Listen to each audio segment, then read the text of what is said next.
ऐकूया कार्यक्रम अर्थविशेष.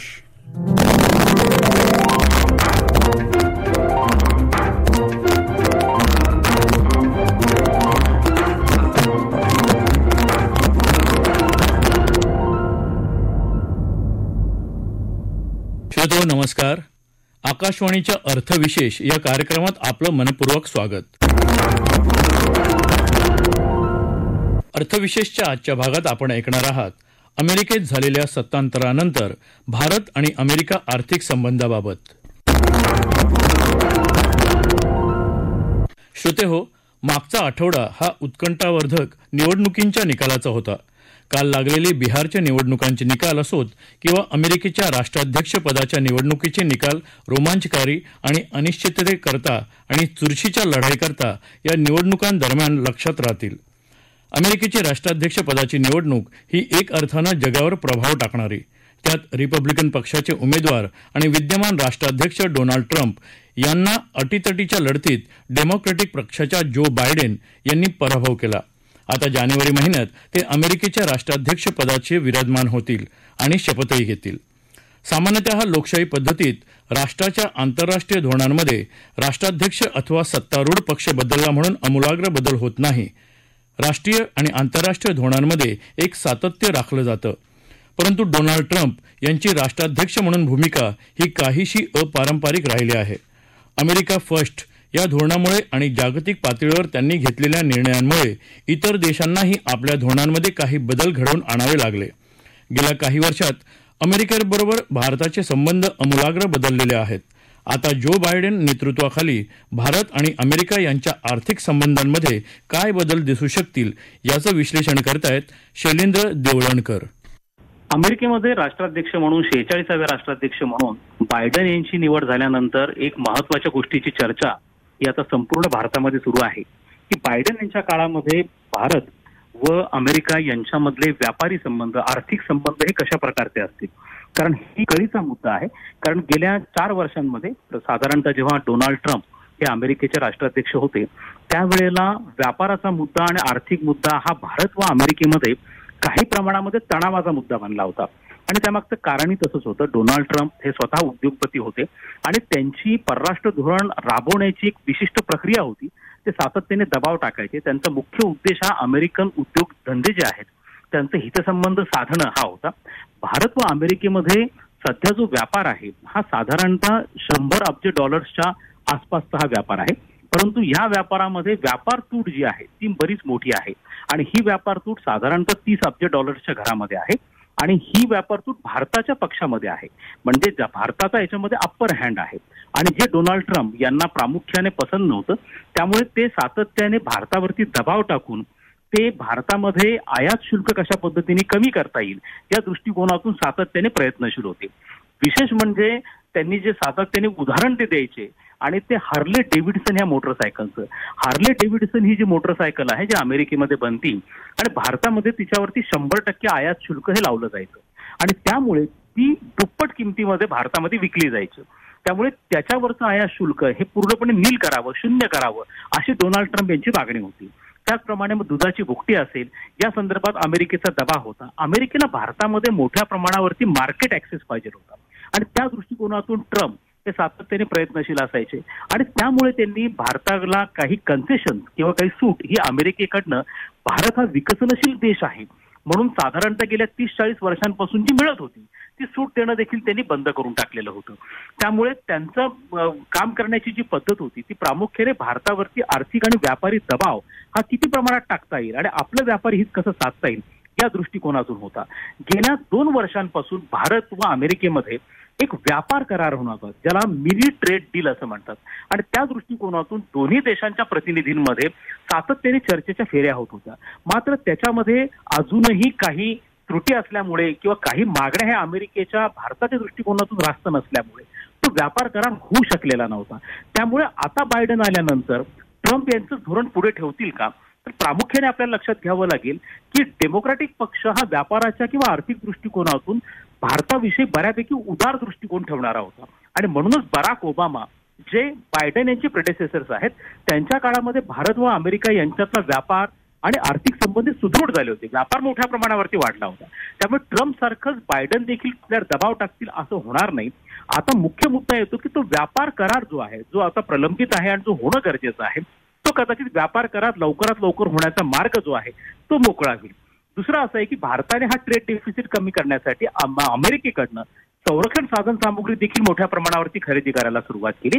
त्याचप्रमाणे अलीकडच्या काळामध्ये ज्या वेळेला पंतप्रधान नरेंद्र मोदी हे अमेरिकेचा दौरा त्यांचा झाला होता ह्युस्टनचा, टेक्सासचा, तर टेक्सास हा ऑइल प्रोड्युसिंग प्रदेश आहे अमेरिकेमधला.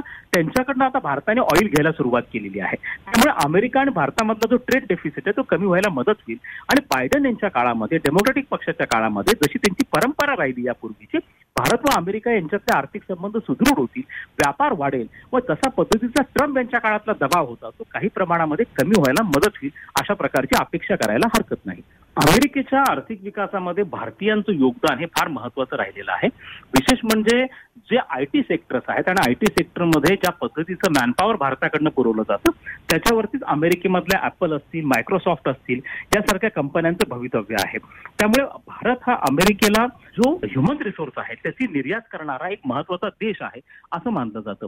आता आपल्या आर्थिक धोरणाचाच एक भाग म्हणून आपल्याला हे बघावं लागेल की अशा स्वरूपाने भारत ज्या पद्धतीने ह्युमन रिसोर्सची निर्यात करतोय आणि त्याच्यावरती ट्रम्प यांनी काही प्रमाणामध्ये निर्बंध आणण्याचा प्रयत्न केला होता, विशेष करून H-1B व्हिसाच्या बाबतीमध्ये, तर ते बायडन यांच्या काळामध्ये अशा प्रकारचे रेग्युलेशन हे कमी होण्याची शक्यता ही देखील नाकारता येत नाहीये. बायडन यांच्या काळामध्ये सामरिक दृष्टिकोनापेक्षा सुद्धा आर्थिक व व्यापारी दृष्टिकोनाच्या दृष्टीने भारताला फायदे होण्याची शक्यता नाकारता येत नाही. विशेष म्हणजे जे कन्सेशन्स डोनाल्ड ट्रम्प यांनी भारताचे काढून घेतलेले होते, विशेष करून शीतयुद्धाच्या काळामध्ये, ज्याच्या अंतर्गत भारत साधारणतः $500 अब्ज निर्यात ही अमेरिकेला करू शकत होता आणि त्याच्यामध्ये भारताला 20 ते 30% सूट मिळायची आयात शुल्कामध्ये, ती सूट देणं ट्रम्प यांनी बंद केलेलं होतं. त्यामुळे भारताची प्रामुख्याने मागणी राहणार आहे बायडन यांच्याकडे, ही जी सूट होती जी भारताला यापूर्वी मिळत होती ती सूट कायम ठेवणं. त्या दृष्टिकोनातून भारत नक्कीच येत्या काळामध्ये प्रयत्नशील असेल आणि बायडन देखील ती सूट देण्याचा प्रयत्न भारताला करतील, जेणेकरून भारताचा माल हा अमेरिकेमध्ये मोठ्या प्रमाणावरती विकला जाईल आणि दोन्ही देशांमधल्या व्यापार संबंधांमध्ये जो तणाव निर्माण झाला होता तो काही प्रमाणामध्ये निवळण्यास मदत होईल. श्रोते हो, प्रधानमंत्री नरेंद्र मोदी यांनी नुकतीच जागतिक गुंतवणूकदार परिषदेच्या निमित्तानं आंतरराष्ट्रीय गुंतवणूकदारांबरोबर भारतातल्या गुंतवणूक संधींसंबंधात चर्चा केली. भारत हा भांडवलासाठी भुकेलेला देश आहे. देशांतर्गत उभे राहणारे भांडवल अर्थातच पुरेसे नसल्यानं परकीय भांडवलावर भारतीय उद्योग अवलंबून आहेत. अर्थात भारताची समृद्ध आणि स्थिर लोकशाही, कायदा आणि सुव्यवस्था, वर्धिष्णू मध्यमवर्ग आणि वेगवान अर्थव्यवस्था भारताला आंतरराष्ट्रीय गुंतवणुकीचे एक आकर्षक गंतव्य स्थान बनवते. जागतिक गुंतवणूकदार परिषदेत संवाद साधताना भारतीय अर्थव्यवस्थेची बलस्थानं प्रधानमंत्र्यांनी गुंतवणूकदारांसमोर मांडली.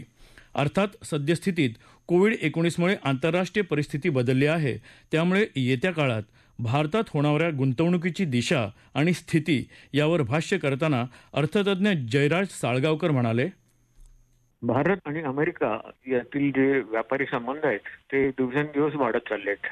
याचं एक महत्वाचं कारण असं आहे की अमेरिका आणि चीन याच्यामध्ये जो संघर्ष निर्माण झाला आहे, खास करून कोविडमुळे, आणि त्यांचे इंटरेस्ट म्हणजे अमेरिकेने चीनचं जे हुआई नावाची जी कंपनी आहे त्यांनी G5 हे नेटवर्क लॉन्च केलं होतं, पण त्याला अमेरिकेने मान्यता नाही दिली. त्यामुळे चीनचे उद्योग हे संकटात आले, त्यांनी पैसे उभे केले होते आणि हे झालं असतं तर जगाच्या मोबाईल टेलिफोनीवर चायनाचा कंट्रोल आला असता. अमेरिकेला ऑब्व्हियसली नको होता, कारण मग जी नेटवर्कच असं आहे की ज्याच्यामधून सगळं तुम्हाला गाडी चालवता येते, तुम्ही काय करताय सगळी इत्यंभूत माहिती मिळते. तर तिथून हे सुरू झालं आणि त्यांनी कोविड त्यात भर घातली. त्यामुळे अमेरिकेतले अनेक धंदे आता भारतात येऊ पाहत आहेत. म्हणजे जे चीनमध्ये होते ते चीनमधून बाहेर पडून ते भारतात येऊ पाहत आहेत. त्याचप्रमाणे नवीन इन्व्हेस्टमेंट जे आहेत त्याही भारतात अधिकतरी होऊ पाहत आहेत. म्हणजे व्हिएटनाममध्ये जात आहेत, व्हिएटनाम हा त्यांचा प्रायोरिटी सेक्टर आहे, थायलंडमध्ये जात आहेत, पण भारतामध्येही येत आहे. दुसरं म्हणजे भारताची बाजारपेठ ही वाढतीये, जिथे अमेरिकन वस्तूंना बऱ्यापैकी वाव आहे. आता ट्रम्प यांचा आवडती इंडस्ट्री म्हणजे हार्ली डेव्हिडसन. ती हार्ली आता खूपच मोठी बाईक असल्यामुळे ते खपत नव्हती, पण आता त्यांनी बंद करायचा निर्णय घेतला होता. त्यातून मोटर्स बरोबर त्यांनी कोलॅबोरेशन केलंय. हिरो हार्ली अशी नवीन एक मोटरसायकल आपल्याला बघायला मिळेल. त्याचप्रमाणे भारताचे एक्सपोर्ट्स आहेत अमेरिकेला, नुसते सॉफ्टवेअर नाहीत, आता सगळ्या प्रांतातले एक्सपोर्ट्स वाढत चालले. आता याच्यामध्ये तिढा काय आलाय तर अमेरिकेची अध्यक्षीय निवडणूक, या निवडणुकीमध्ये जी अगदी म्हणजे टस से मस झाली आणि ट्रम्प पडले आणि बायडन निवडून आले. इथे खेळ संपत नाही. आता ट्रम्प म्हणतायत की मी जात नाहीये म्हणून. मी ज्या घटनेने जे अधिकार खुर्चीत बसलेल्या या व्हाईट हाऊस मध्ये राहणाऱ्या प्रेसिडेंटला दिलेत त्यानुसार मी कंटिन्यू करू शकतो काही. आणि या कोविडमुळे परिस्थितीच भयान आहे. आणि त्याच्यावर बायडनने असं सांगितलंय की आपण डेमोक्रॅटिक आणि रिपब्लिकन असे दोन अमेरिकेचे भाग पाडूया नको, तर आपण अमेरिकेची समृद्धी आणि जी प्रगती आहे ती पुढे चालू ठेवण्यासाठी एकत्र काम करू. आता हे पॉलिटिकल तिढा वाढला तर तो भारताचा जो ट्रेड आहे अमेरिकेबरोबरचा त्याला त्रास होणार आहे. त्यामुळे हा तिढा सुटला तर परत तो सुरू होईल आणि वाढत जाईल. आणि आताच कोविड म्हणून लोक उठू लागलेत. ऑटो सेक्टर भारतातला वर येऊ लागलाय, तर रिअल इस्टेटही वर येऊ लागली आणि बाकी कंझ्युमर ग्राहकांच्या ज्या वस्तू आहेत त्यांनाही डिमांड वाढते. देव करू आणि दुसरी वेळ इथे वाईटरित्या येऊ नये, ती येणारही नाही बोललं, कारण आपल्या देशातल्या लोकांची जी प्रतिकार शक्ती आहे ती युरोप अमेरिकेतल्या लोकांपेक्षा अधिक आहे. त्यामुळे ती कदाचित येणारही नाही. परंतु जनमानसातली कोविडची भीती आता उठलेली आहे. लोक उठून बाहेर लागलेत, काम करू लागलेत. इकॉनॉमीचं चक्र पुन्हा सुरू होईल आणि ते सुरू झालं तर त्यात अमेरिकेचा वाटा मोठा असणार आहे. कारण अमेरिकेला भारताची पार्टनरशिप मिळवणं फ्युचरमध्ये स्पेशली चायनाच्या विरुद्ध आणि रशियाशी संबंध ठेवणं हे गरजेचं आहे. आता सौदी अरेबियासारखा देश सुद्धा ट्रम्प यांच्या बरोबर आहे. त्यामुळे त्यातून काय होईल काय सांगता येत नाही. अशी अनिश्चितता आहे, पण घाबरण्याचं काही कारण नाही. एक 3-4 महिन्यात हे प्रश्न सुटतील आणि बिझनेस ॲज युज्युअल चालू होईल अशी अपेक्षा आपल्याला ठेवायला काही हरकत नाही. श्रोते हो, जागतिकीकरणानंतर भारतीय अर्थव्यवस्था इतर देशांबरोबर सहजपणे जोडली गेली आहे. आंतरराष्ट्रीय घटनांचा भारतीय अर्थकारणावर प्रभाव पडतो आणि भारतामध्ये घडणाऱ्या घटनांबद्दल उर्वरित जगसुद्धा जागरूक असतं. या जोडलेपणातून नवीन समस्या जशा निर्माण होतात तशाच नवीन उत्तरेसुद्धा मिळत आहेत. नाविन्यपूर्ण विचारांची आणि आत्मविश्वासपूर्ण कृतीची जोड प्रयत्नांना मिळाली तर खऱ्या अर्थानं आत्मनिर्भर भारताची निर्मिती होऊ शकेल. आत्मनमो मोक्षार्थ जगत हितायथ ही भारताची भूमिका जागतिकीकरणाला नवं वळण देऊ शकेल. असल्या अडचणींवर मात करून समृद्ध भारत निर्माण व्हावा अशीच सर्वांची इच्छा असेल. याबरोबरच आजचा अर्थविशेष हा कार्यक्रम संपला. आकाशवाणी मुंबईच्या प्रादेशिक वृत्त विभागानं हा कार्यक्रम सादर केला. सादरकर्त्या सरस्वती कोळेकर, निर्मिती सहाय्य विवेक वानखडे, लेखन विनोद देशपांडे आणि निवेदन शैलेश मोहिते.